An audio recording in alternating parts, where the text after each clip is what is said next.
The lawyer cleared his throat and read my father's final words. To my son, Alex, I leave 100% of my controlling shares and the title of CEO. To my daughter, Maya, I leave all outstanding corporate liabilities. My brother smirked at me. He had no idea that I had one single document in my briefcase that would make him the proud new owner of a multi-million-dollar smoking crater. I should start at the beginning. 15 years ago, Harris Logistics was circling the drain. My father, Richard Harris, had founded the company 20 years before that with 2 trucks and a dream. By the time I graduated with my finance degree, that dream had turned into a nightmare of missed payments, angry creditors, and a fleet of aging vehicles that broke down more often than they ran. My father was a big picture guy. He could charm a client over drinks and paint a vision of excellence that made people want to believe. But the details, the numbers, the actual work of running a business, those bored him. He'd sign contracts without reading them, approve expenses without checking the budget, and promise delivery dates that were physically impossible to meet. I came home that summer, planning to stay for a month before starting my job at a consulting firm in Chicago. My mother called and said, Dad needed help with some paperwork. When I walked into the office, I found stacks of unopened bills, 3 months of unreconciled bank statements, and a notice from the state that our commercial vehicle licenses were about to be suspended for non-payment of fees. I called Chicago and told them I needed to delay my start date by a few months. That was 15 years ago. The first thing I did was map out every single route we ran. I sat with each driver and asked them about their loads, their stops, their timing. I discovered that we were running trucks half empty on return trips, that we were paying premium rates for rush delivery on loads that didn't need to be rushed, and that we had 3 different trucks making stops in the same industrial park on the same day. I redesigned everything. I combined routes, negotiated with clients to shift delivery windows, and found backhaul loads to fill those empty return trips. Within 6 months, we cut our fuel costs by 30% and increased our capacity by 40% without buying a single new truck. My father was thrilled. He went to the Rotary Club and bragged about his daughter, the genius. He introduced me to clients as his secret weapon. But when I asked about making my role official, about getting a title and a salary that reflected what I was actually doing, he'd pat my hand and say, "We're family, Maya. We don't need fancy titles. You know how important you are." So I stayed on as an unnamed, unpaid consultant while my father remained CEO and my brother Alex, fresh out of college with a marketing degree and a firm handshake, became vice president of sales. Alex was everything I wasn't: tall, charming, and confident. He could walk into a room and make everyone feel like they were his best friend. He played golf with clients, took them to basketball games, and always picked up the check at expensive steakhouses. He was the face of Harris Logistics, and everyone loved him. The problem was that Alex couldn't tell the difference between a profit margin and a margin of error. He'd promise clients anything to close a deal, then leave it to me to figure out how to actually deliver at a price that wouldn't bankrupt us. He'd book loads that required us to send trucks 300 miles out of their way, or commit to delivery times that meant paying drivers overtime, or agree to rates that barely covered our fuel costs. Every few months, he'd come up with a new brilliant expansion idea. One year, he decided we should get into air freight. Never mind that we were a trucking company with no experience in air cargo, no relationships with air carriers, and no idea how to handle the completely different logistics. He signed a contract to transport perishable medical supplies for a pharmaceutical company, promising temperature-controlled air delivery across the country. I tried to stop him. I showed him the numbers, explained that we'd need to partner with air freight companies who would take most of the profit, that we'd need expensive refrigeration equipment and specialized insurance, that the margins were too thin and the penalties for failure too steep. He smiled at me like I was a child afraid of the deep end of the pool. You have to spend money to make money, Maya. Dad gets it. This is how we grow. The pharmaceutical contract was a disaster. The first shipment was delayed by weather, the second arrived above temperature and had to be destroyed, and the third never made it at all because our air freight partner went bankrupt mid-flight.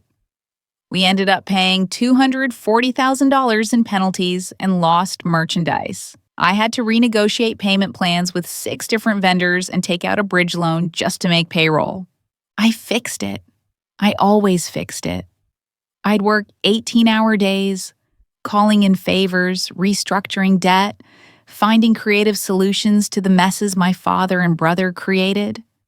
And every time, they'd thank me with a hug and a family dinner, then move on to the next big idea without learning a single lesson. 5 years ago, my father decided we needed to modernize the fleet. He wasn't wrong.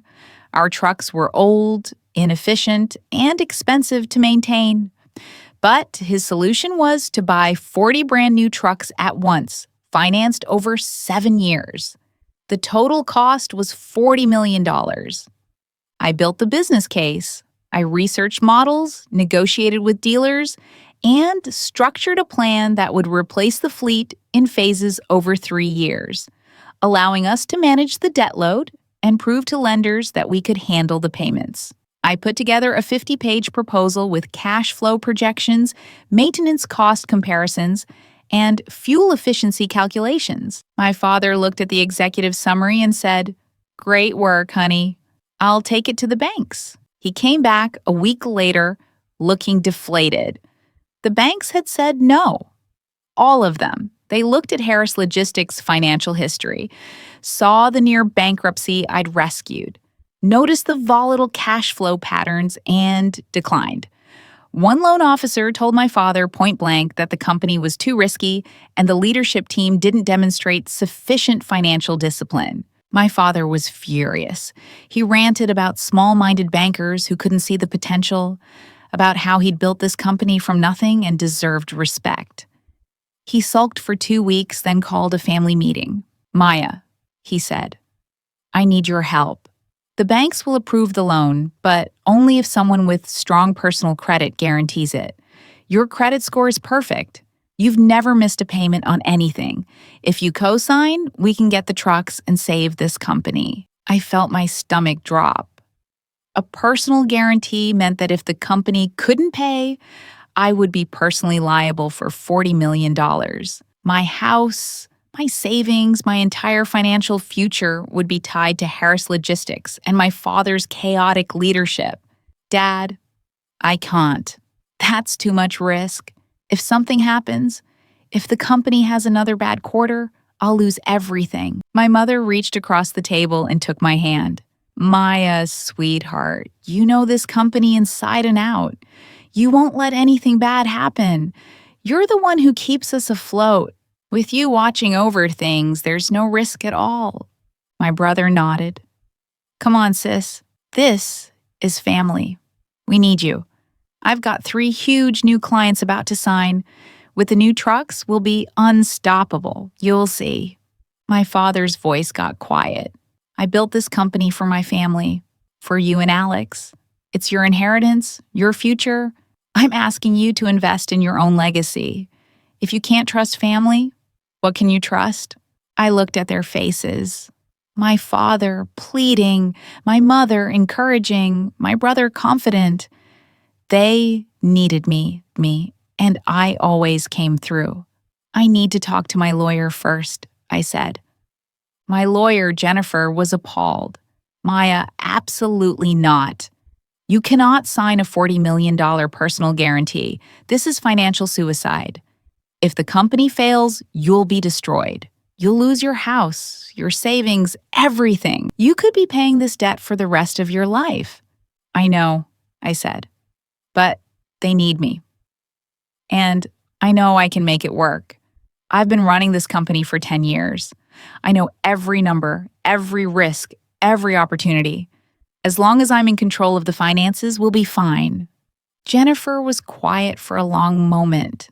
Then she said, "As long as you're in control." "Maya, what happens if your father decides to push you out? What if Alex gets jealous of your influence? What if they decide they don't need you anymore once the loans are signed?" I laughed. "They can't run the company without me. Dad barely looks at the financial statements. Alex doesn't even know how to read them. They need me." "They need you," Jennifer said. "But people are short-sighted and ungrateful. If you're going to do this, we need protection. We need to make sure that your personal guarantee is conditional on you maintaining control of the finances. If they ever remove you from that position, the guarantee becomes void, and the debt transfers back to the company." She drafted what she called a key person agreement. It was a separate contract between me and my father, notarized and legally binding. It stated that my personal guarantee of the $40 million loan was explicitly contingent on my role as Chief Financial Officer of Harris Logistics, with full signatory authority on all company bank accounts and financial decisions. If I was ever terminated, demoted, or removed from this role for any reason, the personal guarantee would be immediately voided. At that moment, full liability for the entire debt would revert to the company and its ownership. The agreement also stipulated that if my role change triggered a technical default under the loan terms, which it would, since I had negotiated that, very provision into the loan contract as a protection, the entire balance would become due immediately. I took the agreement to my father. He skimmed it while standing in the parking lot of the bank, 15 minutes before our loan signing appointment. "What's this?" he asked. "Protection," I said. "My lawyer insists. It just says that my guarantee is tied to my role as CFO. As long as I'm managing the finances, I'm guaranteeing the debt. It protects both of us." My father was already looking past me toward the bank entrance, thinking about his new trucks. Sure, makes sense. You're a money person. Here, you got a pen?" He signed it without reading the details, without asking questions, without understanding what he was agreeing to. I had it notarized that afternoon by the bank's notary. I gave my father a copy, which I'm certain he filed in the circular file under his desk, and I kept the original in my personal safe at home. We got the trucks. Within a year, they'd paid for themselves in reduced maintenance costs and increased efficiency. Within 3 years, Harris Logistics was more profitable than it had ever been. We expanded our client base, hired more drivers, and opened a second distribution center. I was working 60-hour weeks, managing every aspect of the operation, while my father played CEO at industry conferences, and my brother played VP of sales on golf courses. I didn't mind. I loved the work. I loved seeing the numbers improve, solving complex logistical puzzles, and building something real and sustainable. My father's health started declining 3 years ago. He had high blood pressure, high cholesterol, and refused to exercise or change his diet. He had a minor heart attack, then another. His doctor told him to retire and reduce stress. Instead, he started spending more time with Alex, grooming him to take over. I heard them talking in the office late one afternoon. I'd come back to grab files I needed to work on at home. "The company will be yours, son," my father said. "You've got the vision, the charisma, the leadership qualities.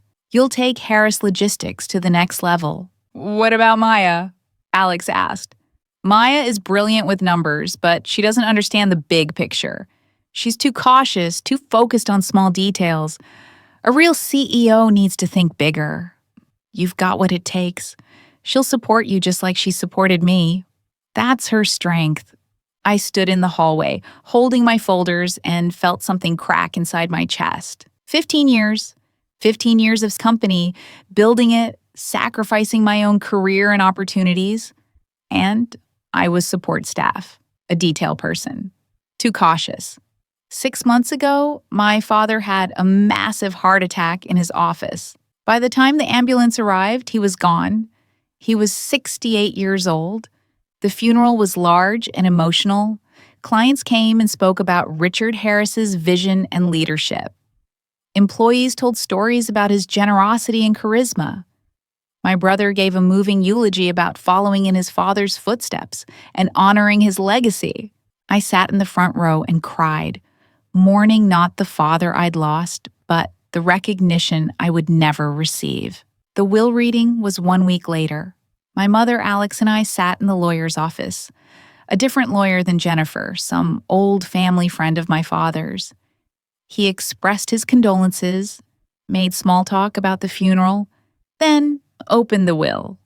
The beginning was standard. Some small bequests to cousins and charities, my father's car to an old friend, some jewelry to my mother. Then came the business, regarding Harris Logistics and all associated assets. The lawyer read, I leave to my son, Alexander James Harris, 100% of my controlling shares in the company, the title of Chief Executive Officer, and full authority over all business operations. Alex tried to look solemn, but I could see the excitement in his eyes. This was what he'd been waiting for. His kingdom, the lawyer continued.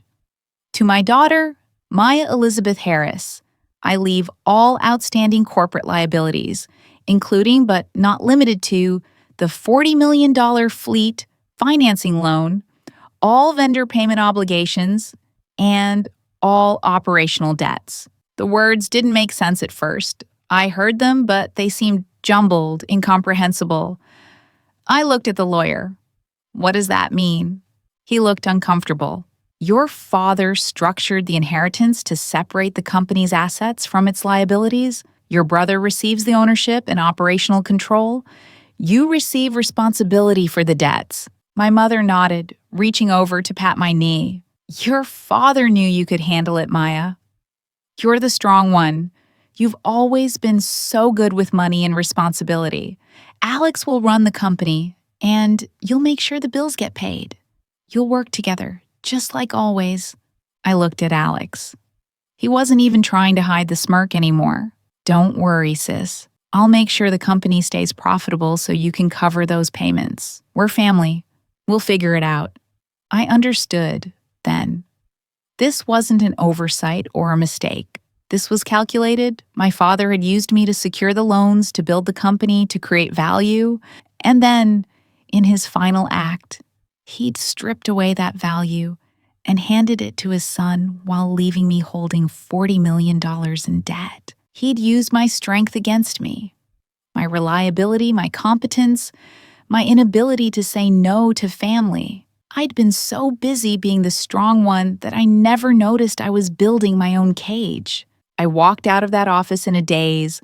I drove home on autopilot, sat in my living room, and stared at the wall. Then I walked to my safe, pulled out the key person agreement, and read it. For the first time in a week, I smiled. Monday morning, I went to the office at my usual time. Alex was already there, sitting in my father's chair, our father's chair, behind the big desk. He'd moved in his golf trophies and a photo of himself shaking hands with the governor. Maya, he said, too loud, too jovial. Come in. We need to talk about the transition. I sat down across from him, in what had always been the visitor's chair, even though I'd run this company for 15 years. I've been thinking about structure, he said. Dad's way worked for him, but I've got a different vision. More modern, more dynamic. I'm going to bring in some new people, fresh perspectives. I think your skills would be best used in a consultant role. You can work from home, review reports, give me advice. Less stress for you, and it frees you up to focus on managing those liabilities Dad left you. A consultant role, I repeated. Yeah, it'll be great. You've been carrying so much responsibility for so long. This way, you can step back, and I can really step into the CEO role. I've already got some amazing ideas. We're going to take this company into the future. And my signatory authority on the bank accounts? He waved his hand dismissively. I'll need to take that over. Can't have the CEO without financial control, right? It's just protocol. You understand. I understood perfectly. That afternoon, I received an email from Alex with the subject line, Organizational Restructure. It outlined my new role as senior consultant, effective immediately, with no operational authority and no signatory power on any company accounts. It thanked me for my years of support and expressed confidence that I would adapt well to this new phase. I forwarded the email to Jennifer and wrote 2 words: It's time. Before we go on, hit like, make sure to subscribe, and comment. Would you pull the trigger if you were me? She called me immediately. Are you sure about this? Once you trigger this agreement, there's no going back. The company will collapse. The company's already gone, I said. Alex just doesn't know it yet. Jennifer contacted the bank that held the fleet financing loans. She provided them with a copy of the key person agreement, a copy of Alex's email removing me from my position, and a copy of my father's will showing the change in ownership. She pointed out the clause in the loan documents that made any change in the guaranteed party or financial leadership a technical default event. The bank's legal team reviewed everything. Then they sent a formal notice to Harris Logistics, care of Alexander Harris, CEO, informing him that due to a material change in company leadership and the voiding of the personal guarantee, the entire $40 million loan balance was now in technical default and due in full within 30 days. Alex called an emergency board meeting for Friday afternoon. The board of Harris Logistics consisted of 4 people: Alex, my mother, Tom Chen, who had been our operations manager for 20 years, and Sandra Mills, who ran our driver relations. Tom and Sandra were there because my father believed in having some employee representation, but they'd never actually opposed him on anything. I wasn't technically on the board, but Alex had his assistant send me an invitation with a note, "Need you there to explain the bank situation." What did you do? I arrived early. The small conference room felt different now. I'd sat in this room hundreds of times, presenting financial reports, explaining strategy, solving problems. Now, I was just a visitor in a building I'd saved. Alex came in looking frazzled, his hair messy, his tie loosened. My mother followed, looking worried. Tom and Sandra entered quietly and sat as far from everyone else as possible. They knew something bad was coming. Alex called the meeting to order. Okay, we've got a serious situation with the bank. They're claiming the fleet loan is in default and demanding full payment. $40 million in 30 days. Maya, what the hell happened? Did you miss a payment or something? All eyes turned to me. I opened my briefcase and pulled out 4 copies of the key person agreement. I placed one in front of each person. I didn't miss a payment, I said calmly. You triggered a default clause when you removed me from my position as CFO. Alex picked up the document and squinted at it. What is this? It's an agreement Dad signed 5 years ago when I guaranteed the fleet loan. The bank wouldn't lend to the company because of its financial instability, so I had to personally guarantee the $40 million. My lawyer required that the guarantee be conditional on my maintaining my role as CFO with full financial authority. If I was ever removed from that role, the guarantee would be voided, and the debt would transfer back to the company. My mother was shaking her head. This doesn't make sense. Why would Richard sign this? Because he needed my guarantee to get the trucks, and this was the only way I would agree to put my personal financial future on the line for a company I didn't even officially work for. Tom was reading through the document, his face growing pale. This is notarized. It's a legal contract. Yes, I said. And on Monday, Alex sent me an email officially removing me from my CFO position and revoking my signatory authority. That action voided my personal guarantee. As of that moment, the full liability for the $40 million loan reverted to Harris Logistics and its owner. I looked directly at Alex. That's you now. Sandra spoke up quietly. What does this mean for the company? I kept my voice level and factual. The loan agreement includes a provision that any material change in financial leadership or the status of the personal guarantor constitutes a technical default. When Alex removed me and voided the guarantee, he triggered that clause. The bank has declared the loan in default and accelerated the full balance. Harris Logistics now owes $40 million due in 30 days. Alex's face had gone from red to white. But we don't have $40 million. The company's not worth $40 million. No, I agreed. It's not. The trucks are worth about $25 million now. The rest of the assets, the distribution centers, equipment, accounts receivable, maybe another $8 million if you're lucky. You're about $7 million short. And that's before accounting for the other operational debts Dad left me in the will, which I am declining to accept responsibility for since I have no ownership stake in the company. My mother stood up. You planned this. You trapped your own brother. No, I said. I protected myself 5 years ago from exactly this situation. I told you I needed to talk to my lawyer before signing that guarantee. I put protections in place. Dad signed them. If Alex had kept me in my role, if he had valued my contribution, if anyone in this family had treated me as an equal partner instead of free labor, none of this would be happening. Alex was reading the email he'd sent me on his phone, his hand shaking. I didn't know. How was I supposed to know about some random document from 5 years ago?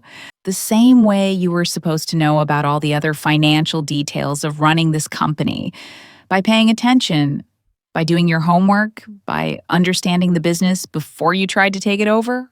Tom cleared his throat. Is there any way to fix this? Can Maya resume her role and reinstate the guarantee? Jennifer had briefed me on this exact question. No. The default has been triggered. The bank has already declared it and accelerated the balance. Even if I wanted to step back in, which I don't, it wouldn't change the default status. The loan is due in full. We'll with the bank, Alex said, trying to sound confident. We'll explain the situation. They'll work with us. They don't want us to go bankrupt. Actually, they do, I said. Or rather, they don't care. They're fully secured. They'll seize the trucks, liquidate the other assets, and recover most of their money. They'll sell the debt for whatever's left, and the company will cease to exist. You'll personally own the shortfall since you're the sole owner of the company. Sandra looked like she might cry. What about the employees? The drivers? File for unemployment, I said quietly. I'm sorry. I truly am. But this company was built on my work, and it was stolen from me. I won't spend the rest of my life paying for their ingratitude. My mother's voice was shrill. How can you do this to your family? After everything we've done for you? I stood up and looked at her directly. What have you done for me, Mom? You watched me work 60-hour weeks for 15 years without a salary. You said nothing when Dad took credit for my work. You nodded along when he left Alex the company and left me the debt. You told me I was strong enough to handle it. You've done nothing for me except use me. I looked at Alex. You once told me I didn't understand the big picture. You were wrong. I understand it perfectly. The big picture is that I spent 15 years building something, and Dad used his will to steal it from me and give it to you. The small detail he forgot was that I saw this coming and protected myself. I picked up my briefcase. The document Dad left you isn't a company. It's a $40 million debt with some assets attached. He didn't leave you an inheritance. He left you exactly what he left me, a burden. The only difference is I had the foresight to make sure I could put mine down. Alex's voice cracked. Maya, please. We can work this out. We're family. I paused at the door. You're right. We are family. That's why I spent 15 years sacrificing everything for this company. That's why I guaranteed $40 million in loans. That's why I fixed every mistake, covered every shortfall, and saved this business over and over again. I was family when you needed me. But when it came time to acknowledge that, to respect it, to honor it, suddenly I was just the support staff, the detail person, too cautious to lead. I looked back at all of them one last time. My father left you the company, Alex, and he left me the debt. He just got them confused about which was which. You'll figure it out soon enough. I walked out of that conference room, out of that building, and into the parking lot. The sun was setting, painting the sky orange and red. I got into my car, a sensible sedan I'd bought used and paid off early, and I drove home. That night, I sat in my living room with a glass of wine and my personal financial statements. The key person agreement had worked exactly as Jennifer designed it. I was free of the guarantee. The debt was Harris Logistics' problem, which meant it was Alex's problem. He owned a bankrupt company with more liabilities than assets. Within a month, the bank would seize everything, and Harris Logistics would cease to exist. Tom and Sandra and all the employees would lose their jobs. I felt terrible about that. I'd written recommendation letters for both of them the night before, praising their work and offering to serve as a reference. I'd also sent an anonymous tip to the largest competing logistics company in the region, letting them know that a lot of experienced drivers and logistics professionals would soon be looking for work. My mother would be fine. Dad had left her the house and enough investments to live comfortably. She'd tell everyone what an ungrateful daughter I was, and I'd have to live with that. Alex would be destroyed. He'd personally own whatever debt remained after the liquidation. He'd probably declare personal bankruptcy. His dreams of being a CEO, of taking over the family company, of proving himself, all of it would turn to ash. He'd spend years rebuilding his financial life from zero. I should feel guilty. Maybe I'm supposed to feel guilty, but all I feel is free. My father thought he was being clever. He thought he could use me one last time, extracting 15 years of free labor and then saddling me with his debts while handing his precious son a thriving company. He thought my competence and my sense of family obligation were weaknesses he could exploit forever. He was wrong. My competence was what saved me. 5 years ago, I'd seen the possibility of this betrayal and protected myself. I'd built the trap that would catch them if they ever tried to discard me. And then, in his arrogance and his favoritism, my father had walked both himself and my brother right into it. The will was meant to be his final act of control, his last chance to show Alex that he was the favorite, the chosen one, the heir. Instead, it became the trigger that destroyed everything he'd built. I didn't trap my brother. My father did. He created the structure, signed the agreement, and wrote the will. All I did was protect myself and let the consequences play out. People talk about justice like it's something that comes from outside, from courts or karma or fate. But sometimes justice is just the natural result of people's own choices catching up with them. My father chose to exploit me. Alex chose to push me out. They chose to see my contributions as less valuable than Alex's charisma. Those choices had consequences. I just made sure the consequences landed where they belonged. 3 months have passed since the board meeting. Harris Logistics filed for bankruptcy 2 weeks after the meeting. The bank seized the trucks, the distribution centers, and every other asset. They recovered about $33 million from the liquidation. Alex, as the sole owner, is personally liable for the $7 million shortfall, plus penalties and interest. He's working with a bankruptcy attorney. My mother hasn't spoken to me since that Friday. I heard through a cousin that she tells people I destroyed the family legacy out of jealousy. Maybe that's easier for her than admitting that her husband's cruelty destroyed it instead. Tom and Sandra both got hired by the competing logistics company I'd tipped off. Most of the drivers found work within a month. The industry is desperate for experienced people, and our former employees had excellent safety records and customer service histories because I'd built those systems and training programs. I started my own consulting firm. I help small and medium sized logistics companies optimize their operations and financial management. I'm booked solid for the next 6 months. Turns out, 15 years of making a chaotic family business profitable translates really well into helping other companies succeed. And now, I get paid what I'm worth. I bought a new house last month. Nothing extravagant, but it's mine, fully mine, with no family complications or hidden strings.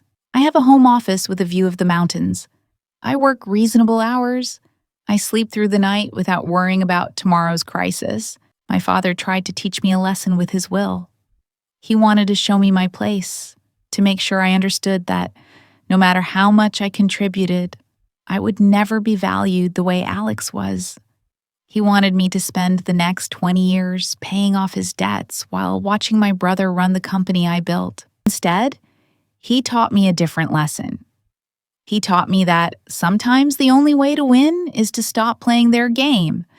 He taught me that protecting yourself isn't selfish, it's necessary. He taught me that family can be the people who exploit you most cruelly because they know you'll let them. And he taught me that when someone shows you who they really are, when they make it clear that your value to them is only what they can extract, the kindest thing you can do for yourself is believe them and act accordingly. I have one photo of my father in my new house. It's from when I was 7 at the beach, and he's teaching me to swim. In the photo, he's holding me up in the water, and I'm laughing. That's the father I choose to remember. The man who helped me learn to float, who taught me I could survive in deep water. He probably didn't mean it as a survival skill for escaping him. But it worked out that way anyway. Sometimes, late at night, I wonder if there was another way. If I could have negotiated with Alex, taught him the business, found some compromise where we both won. But then I remember his smirk at the will reading. I remember 15 years of being invisible. I remember my father's voice saying I was too cautious, too detail-oriented, too small picture to lead. They didn't want compromise. They wanted me to disappear into the background and keep making them look good while they took the credit and the rewards. They wanted me to be grateful for the opportunity to be exploited. I gave them exactly what they claimed to want. They wanted Alex to run the company without me in the way. They got it. The fact that the company couldn't survive without me wasn't my problem to solve. Not anymore. My father left my brother the company and left me the debt. At the board meeting, I brought one document that changed everything. It changed Alex from an heir to a debtor. It changed the company from an asset to a liability. And it changed me from the strong one who carried everyone else's burdens to a free woman who carries only her own. Was it justice? Was it revenge? Was it just self-preservation? I don't know. Maybe it was all three. Maybe the lines between those things aren't as clear as we pretend they are. What I know is this. I spent 15 years being the person my family needed me to be. I was responsible, reliable, self-sacrificing, and strong. I fixed their problems, covered their mistakes, and asked for nothing in return except to be valued. When they showed me that my value to them ended the moment I stopped being useful, I finally became the person I needed to be. Someone who protects herself first. Someone who understands that strength isn't about carrying other people's weight. It's about knowing when to put it down. My father tried to trap me with his will. He tried to use my own competence and my own work against me. But the trap had a door, and I was the one holding the key. I just had to be willing to use it, even if it meant burning down everything I'd built. The hardest part wasn't triggering the agreement or watching the company collapse. The hardest part was accepting that the people I'd sacrificed for would never see it as sacrifice. To them, it was just what I was supposed to do. My role, my place, the strong one. I'm still strong. But now, I'm strong for myself. I built one company from nearly nothing. I can build another. Except this time, my name will be on it. My ownership will be real. And nobody will ever be able to use my own work as a weapon against me again. So, here's my question for you. Was this justice, or did I go too far? My family says I destroyed a legacy out of spite. I say I refuse to be destroyed by their greed. They say families should sacrifice for each other. I say I sacrificed for 15 years and got betrayed in return. They say I should have been the bigger person and found another way. I say I found the only way that didn't end with me paying for their fantasy for the rest of my life. What do you think? Let me know in the comments.